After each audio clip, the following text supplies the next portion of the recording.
One of my favourite stories in the Bible is when Jesus meets a Samaritan woman at a well.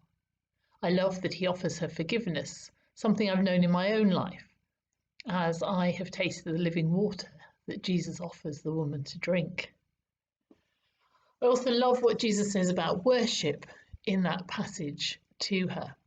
He says this, "A time is coming and has now come when the true worshippers will worship the Father in spirit and in truth. For they are the kind of worshippers that God the Father seeks. God is spirit, and his worshippers must worship in the spirit and in truth." Next week, we're hoping we'll be able to reopen church for what's being called supervised private prayer or quiet private prayer. What is clear that we're not allowed yet to be open for public worship or to allow people to meet others there from different households. For many people, whether they come regularly to church or not, the church will be a quiet and safe space where they can spend a few moments gathering their thoughts and praying in a place where many generations have met. There's often a sense of peace and security when we go into buildings which have seen and known people of faith meeting over the years, and a sense of the Holy Spirit fills those places.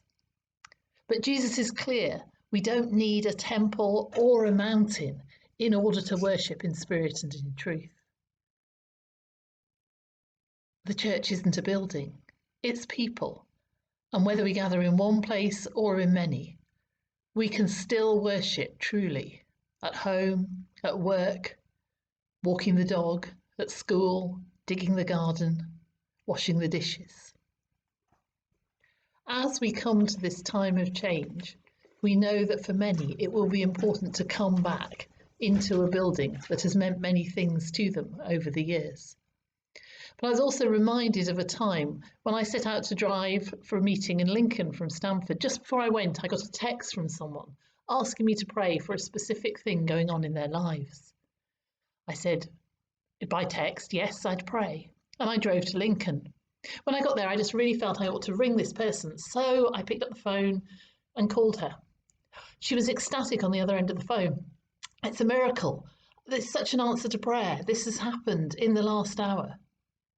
So I said, "Oh, that's really good. I was praying as I was driving here." There was silence on the other end of the phone. And she said, "How do you drive with your eyes shut?" I tried not to laugh and explained that actually I don't always shut my eyes when I pray.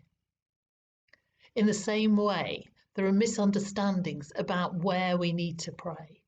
We can pray anytime, any place, and in many ways.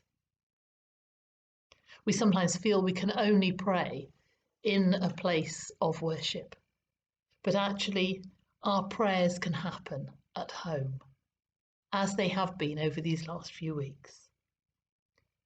We can worship God in spirit and truth. Maybe we'll want to come to church in the times that we are able to be open. Maybe people will want to stay home because they feel that's safest. It's entirely up to you. But all I can say is God will still hear your prayers wherever you are, and your worship will still be pleasing in his sight.